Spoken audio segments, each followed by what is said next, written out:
بسم اللہ الرحمن الرحیم ربنا افرغ علینا صبرا وثبت اقدامنا وانصرنا علی القوم الکافرین۔ اے ہمارے رب، ہمیں صبر عطا فرما اور ثابت قدم رکھ اور قوم کفار کے خلاف ہماری نصرت فرما۔ اس آیت میں جب طالوت کے لشکر کا جالوت کے لشکر کے ساتھ آمنا سامنا ہوا تو جذبہ ایمان سے سرشار مجاہد اپنے رب کے حضور دعائیں مانگنے لگے کہ ہمارے رب ہمیں حوصلہ، ثابت قدمی اور کفار پر غلبہ عطا فرما۔ سو اللہ تعالیٰ کے حکم کے ساتھ جناب داؤد علیہ السلام نے کفار کے کمانڈر جالوت کو قتل کیا، جس کے بدلے میں اللہ تعالیٰ نے حضرت داؤد علیہ السلام کو بہت بڑی مملکت سونپتے ہوئے نبوت سے سرفراز فرمایا۔ یہ وہی داؤد علیہ السلام ہے جن کو اللہ تعالیٰ نے حضرت سلیمان علیہ السلام جیسا بیٹا عطا فرمایا، جو پیغمبر بھی تھے اور حکمران بھی۔ اللہ تعالیٰ جسے چاہے اپنا علم و فضل عطا کرتا ہے، اور اگر اللہ تعالیٰ لوگوں کو ایک دوسرے کے ذریعے نہ ہٹائے تو زمین پر فساد عظیم برپا ہو جائے، لیکن اللہ تعالیٰ اہل جہاں پر انتہائی فضل فرمانے والا ہے۔ بنی اسرائیل کے ان دو واقعات میں ایک طرف اہل مکہ کے مظالم کی طرف اشارہ ہے اور دوسری طرف مسلمانوں کو بتلایا جا رہا ہے کہ تمہیں بنی اسرائیل کی طرح جنگ کا مطالبہ نہیں کرنا چاہیے۔ بے شک تمہارے ساتھ اہل مکہ وہی کچھ کر رہے ہیں جو عمالقہ نے بنی اسرائیل کے ساتھ کیا تھا۔ ہاں، اگر تم پر جنگ مسلط کر دی جائے تو بنی اسرائیل کے ایماندار مجاہدوں کی طرح تمہیں بھی پوری غیرت اور جرت کے ساتھ ڈٹ جانا چاہیے، جیسے انہوں نے میدان کازار میں اترنے سے پہلے اپنے رب سے نصرت و حمایت طلب کی تھی۔ تمہیں بھی اپنے رب کی نصرت و دستگیری مانگنی چاہیے۔ جس طرح بنی اسرائیل کے کچھ لوگوں نے دشمن کے مد مقابل ہونے کے بعد اپنے کمانڈر سے غداری کی تھی، ایسے ہی حالات تمہیں بھی درپیش ہو سکتے ہیں، جو تھوڑے ہی عرصہ کے بعد احد میں منافقین کے کردار کی وجہ سے پیش آئے، جب منافقین کفار کو دکھا دکھا کر ٹولیوں کی صورت میں مسلمانوں سے الگ ہوئے تھے۔ وہ طالوت کی سربراہی پر یہ کہہ کر معترض ہوئے کہ اس کے پاس مال نہیں۔ منافق یہ کہہ کر الگ ہوئے تھے کہ اس موقع پر مدینہ میں رہ کر لڑنے کی ہماری تجویز تسلیم نہیں کی گئی ہے، حالانکہ رسول اکرم صلی اللہ علیہ وسلم بھی مدینہ میں رہ کر دفاع کرنے کے حق میں تھے، لیکن مسلمانوں کی بھاری اکثریت کا احترام کرتے ہوئے میدان احد میں تشریف لے گئے۔ طالوت کے ساتھیوں کی طرح مکہ والے بھی یہی کہتے تھے کہ یہ نبی تو غریب ہے، پیغمبری تو ابو الحکیم ابو جہل یا طائف کے سرداروں میں سے کسی کو ملنا چاہیے تھی۔ ازل سے اللہ تعالیٰ کا یہی دستور ہے کہ وہ جہاد اور دوسرے ذرائع سے ظالم اور سفاک لوگوں کو کمزوروں اور مظلوموں کے ذریعے اقتدار سے ہٹایا کرتا ہے، جس کی ایک حکمت یہ بیان فرمائی کہ اگر ایسا نہ کیا جائے تو دنیا کا نظام درہم برہم ہو کر رہ جائے، جو اللہ تعالیٰ کو ہرگز گوارا نہیں۔ اس آیت میں کچھ مسائل بھی بتائے گئے ہیں جن کی تفصیل کچھ یوں ہے۔ نمبر 1، قیادت کا انتخاب مال نہیں، علمی اور جسمانی صلاحیت پر ہونا چاہیے۔ نمبر 2، اللہ تعالیٰ کشادگی اور علم والا ہے۔ نمبر 3، مجاہد کی تربیت اور آزمائش ہونا چاہیے۔ نمبر 4، اللہ تعالیٰ کے حکم سے تھوڑے زیادہ پر غالب آیا کرتے ہیں۔ نمبر 5، اللہ تعالیٰ صابروں کے ساتھ ہوا کرتا ہے۔ نمبر 6، جنگ سے پہلے اور اس کے دوران اللہ تعالیٰ سے مدد اور حوصلہ مانگنا چاہیے۔ اللہ تعالیٰ جسے چاہتا ہے حکومت اور حکمت عطا کرتا ہے۔ اللہ تعالیٰ زمین میں امن قائم رکھنے کے لیے ظالموں کو مظلوموں کے ذریعے ہٹایا کرتا ہے۔ طالوت اور جالوت کا واقعہ اور حکمران کے اوصاف۔ بنی اسرائیل کا بادشاہ کی تقرری کے لیے درخواست کرنا۔ حکمران کے 2 بڑے اوصاف۔ طالوت کے پاس بطور نشانی تابوت سکینہ کا آنا، لشکر کا کم ہمتی دکھانا۔ طالوت کا جالوت پر فتح حاصل کرنا۔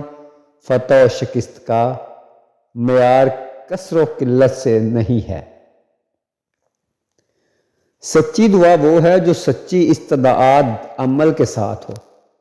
طالوت کے ساتھیوں نے اپنی دعا میں صرف یہی نہیں کہا کہ ہمیں فتح مند کر، بلکہ فتح مندی کی طلب سے پہلے صبر و ثبات کی طلبگاری کی اور کہا ہمیں صبر دے اور ہمارے قدم جما دے، کیونکہ خدا کی نصرت انہی کے حصے میں آتی ہے جن میں صبر و ثبات کی روح پیدا ہو جاتی ہے۔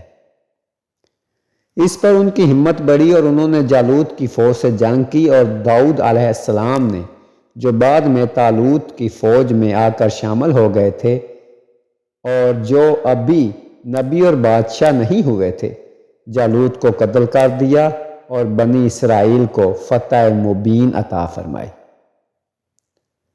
جالوت اس دشمن قوم کا کمانڈر اور سربراہ تھا جس نے طالوت اور ان کے رفقا کا مقابلہ کیا تھا۔ یہ قوم عمالقہ تھی جو اپنے وقت کی بڑی جنگجو اور بہادر قوم سمجھی جاتی تھی۔ ان کے اسی شہرت کے پیش نظر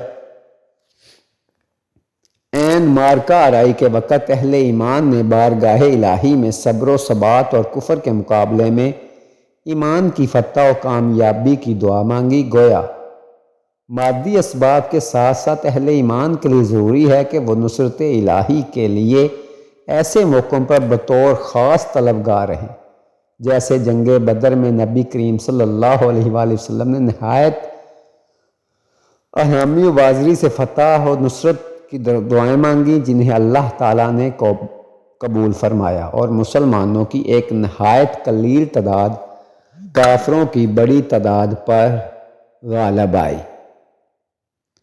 کامیابی کے لیے مادی و مسائل کے ساتھ ساتھ دعا لازمی ہے۔ یہی اللہ کے نیک بندوں کی علامت ہے کہ وہ اپنی ہمت اور سامان جنگ پر ہی بھروسہ نہیں کرتے، بلکہ اس کے ساتھ ساتھ عاجزی سے اللہ کو یاد کرتے ہیں، اس سے صبر و ثابت قدمی کی توفیق طلب کرتے ہیں اور اپنی فتح کے لیے دعائیں بھی کرتے ہیں۔ اور جالوت کے اس مختصر سے لشکر نے بھی اللہ سے گڑ گڑا کر ایسی دعائیں کی جیسی جنگ بدر کے موقع پر رسول اکرم صلی اللہ علیہ وآلہ وسلم نے کی تھیں۔ ربنا افرغ علینا صبرا، اے پروردگار ہمیں صبر دے، یعنی دل مضبوط کر دے، ہمیں صبر کی توفیق دے۔ وثبت اقدامنا، اور ثابت قدمی دے کہ ہمارے قدموں میں لرزش نہ آئے، ہم بھاگنے کی غلطی سے محفوظ رہیں۔ وانصرنا علی القوم الکافرین، اور قوم کفار پر ہماری مدد فرما۔ اس سے معلوم ہوتا ہے کہ جالوت اور اس کی قوم کافر تھے۔ اللہ تعالیٰ نے ان کی دعا قبول فرما لی کیونکہ انہوں نے قبولیت کے اسباب مہیا کر لیے تھے۔ اللہ نے ان کی مدد فرمائی۔ اس آیت میں یہ بتلایا گیا ہے کہ صرف مادی ساز و سامان پر بھروسہ درست نہیں، اللہ تعالیٰ کی اعانت خاص کا بھی متوقع رہنا چاہیے۔ اس لیے حالات کی تبدیلی اسی کے اختیار میں ہے۔ وہ چاہے تو ابرہ کے لشکر جرار کو چھوٹی چھوٹی چڑیوں سے، ابابیل سے غارت کر دے اور غیب سے کچھ سامان پیدا کر دے جس کا کوئی دعویٰ نہ کر سکے۔ مومن و کافر کی ذہنیت میں یہی عظیم فرق ہے کہ کافر ظاہری حیات کو دیکھ کر مطمئن ہو جاتا ہے اور کسی دوسری چیز کی خواہش نہیں رکھتا، مگر تمام ممکن تیاریوں کے بعد طالب نصرت رہتا ہے۔ وہ ہر دم افراغ، صبر اور ثابت قدمی کی دعائیں کرتا رہتا ہے، اور جب ان مختلف ذہنیت رکھنے والوں میں تصادم ہوگا، فتح انہی لوگوں کی ہوگی جن کا نصب العین بلند ہوگا اور جن کی ہمتوں کے ساتھ تائید اللہ بھی کار فرما ہوگا۔ اسی لیے جب بھی طالوت کے لشکر کی جالوت کے ساتھ مد بھیر ہوئی تو فتح و نصرت انہی کے حصے میں آئی جو خدا کے فرما بردار تھے، اور اسی طرح لشکر طالوت کے سامنے جالوت مقتول ہوا جو بہت شان و شوکت کا سالار عسکر تھا۔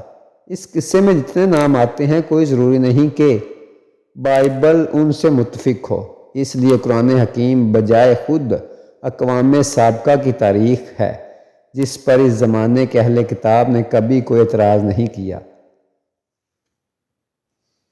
جالوت مارا گیا، یعنی جس وقت مسلمانوں کی اس مقصد جماعت نے کفار کی ٹڈی دل لشکر دیکھے تو جناب باری تعالیٰ میں گڑ گڑا کر دعائیں کرنی شروع کی کہ اے اللہ ہمیں صبر و ثبات کا پہاڑ بنا دے، لڑائی کے وقت ہمارے قدم جما دے، منہ موڑنے اور بھاگنے سے ہمیں بچا لے اور ان دشمنوں پر ہمیں غالب کر۔ چنانچہ ان کی عاجزانہ اور مخلصانہ دعائیں قبول ہوتی ہیں، اللہ کی مدد نازل ہوتی ہے اور یہ مٹھی بھر جماعت اس ٹڈی دل لشکر کو تہس نہس کر دیتی ہے۔ حضرت داؤد علیہ السلام کے ہاتھوں مخالفین کا سردار اور سرتاج جالوت مارا جاتا ہے۔ اسرائیلی روایتوں میں یہ بھی مروی ہے کہ طالوت نے ان سے وعدہ کیا تھا کہ اگر تم جالوت کو قتل کرو گے تو میں اپنی بیٹی تمہارے نکاح میں دوں گا اور اپنا آدھا مال بھی تمہیں دے دوں گا اور حکومت میں بھی برابر شریک کر لوں گا۔ چنانچہ داؤد علیہ السلام نے پتھر کو فلاخن میں رکھ کر جالوت پر چلایا اور اسی سے وہ مارا گیا۔ جالوت نے اپنا وعدہ پورا کیا۔ بالآخر سلطنت کے مستقل سلطان آپ علیہ السلام ہی ہو گئے اور پروردگار عالم کی طرف سے بھی نبوت جیسی زبردست نعمت عطا ہوئی، اور شموائل علیہ السلام کے بعد یہ پیغمبر بھی ہے اور بادشاہ بھی۔ حکمت سے مراد نبوت اور بہت سی مخصوص علم بھی جو اللہ رب العزت نے چاہے اپنے اس نبی کو سکھائے۔ پھر ارشاد باری تعالیٰ ہوتا ہے کہ اگر اللہ تعالیٰ یوں پست لوگوں کی پستی نہ بدلتا جس طرح بنی اسرائیل کو طالوت جیسے مدبر بادشاہ اور داؤد علیہ السلام جیسے دلیر سپہ سالار عطا فرما کر حکومت تبدیل نہ کرتا تو وہ لوگ ہلاک ہو جاتے، جیسے اور جگہ ہے۔ آیت کا ترجمہ: اگر اللہ لوگوں کو ایک دوسرے سے نہ ہٹاتا رہتا تو راہبروں کے سموئے اور عیسائیوں کے گرجے اور یہودیوں کے عبادت خانے اور مسلمانوں کی مسجدیں جن میں اللہ کا بہت سارا ذکر کیا جاتا ہے ویران ہو چکی ہوتی۔ رسول اللہ صلی اللہ علیہ وآلہ وسلم فرماتے ہیں ایک نیک بخت ایماندار کی وجہ سے اس کے آس پاس کے 100 گھرانے اللہ تعالیٰ بلاؤں کو دور کر دیتا ہے۔ پھر راوی حدیث سیدنا عبداللہ بن عمر رضی اللہ تعالی عنہ نے اسی آیت کی تلاوت کی ابن جریر، لیکن اس حدیث کی سند ضعیف ہے۔ ابن جریر کی ایک اور غریب حدیث میں ہے کہ اللہ تعالیٰ ایک سچے مسلمان کی صلاحیت کی وجہ سے اس کی اولاد کو اس کے گھر والوں کو اور سنوار دیتا ہے، اور اس کی موجودگی تک وہ سب اللہ تعالیٰ کی حفاظت میں رہتے ہیں۔ ابن مرویہ کی ایک اور حدیث میں ہے کہ قیامت تک ہر زمانے میں 60 شخص تم میں سے ضرور ایسے رہیں گے جن کی وجہ سے تمہاری مدد کی جائے گی اور تم پر بارش برسائی جائے گی اور تمہیں روزی دی جائے گی۔ ابن مرویہ کی دوسری حدیث میں میری امت میں 30 ابدال ہوں گے جن کی وجہ سے تم روزیاں دیے جاؤ گے، تم پر بارش برسائی جائے گی اور تمہاری مدد کی جائے گی۔ اس حدیث کے راوی قتادہ رحمۃ اللہ علیہ فرماتے ہیں کہ میرا خیال ہے حسن بھی انہی ابدال میں سے تھے۔ پھر فرمایا اللہ تعالیٰ کی یہ نعمت اور اس کا احسان ہے کہ وہ ایک کو دوسرے سے دافع کرتا ہے، وہی سچا حاکم ہے۔ اس کے تمام کام حکمت سے پور ہوتے ہیں، وہ اپنی دلیلیں اپنے بندوں پر واضح فرما رہا ہے اور تمام مخلوق پر فضل و کرم کرتا ہے۔ یہ واقعات اور یہ تمام حق کی باتیں اے نبی صلی اللہ علیہ وآلہ وسلم ہماری سچی وحی سے تمہیں معلوم ہوئی اور تم میرے سچے رسول ہو۔ میری ان باتوں کی اور خود آپ صلی اللہ علیہ وسلم کی نبوت کی سچائی کا علم ان لوگوں کو بھی ہے جن کے ہاتھوں میں کتاب ہے۔ یہاں اللہ تعالیٰ نے زوردار پر تاکید الفاظ میں قسم کھا کر اپنے نبی کی نبوت کی تصدیق کی۔ اللہ تعالیٰ ہمیں ان باتوں پر عمل کرنے کی توفیق عطا فرمائے اور ہمیں اسلام، قرآن اور نبی پاک صلی اللہ علیہ وسلم کے عین مطابق زندگی گزارنے کی توفیق عطا فرمائے۔ آمین ثم آمین۔ جزاک اللہ خیرا۔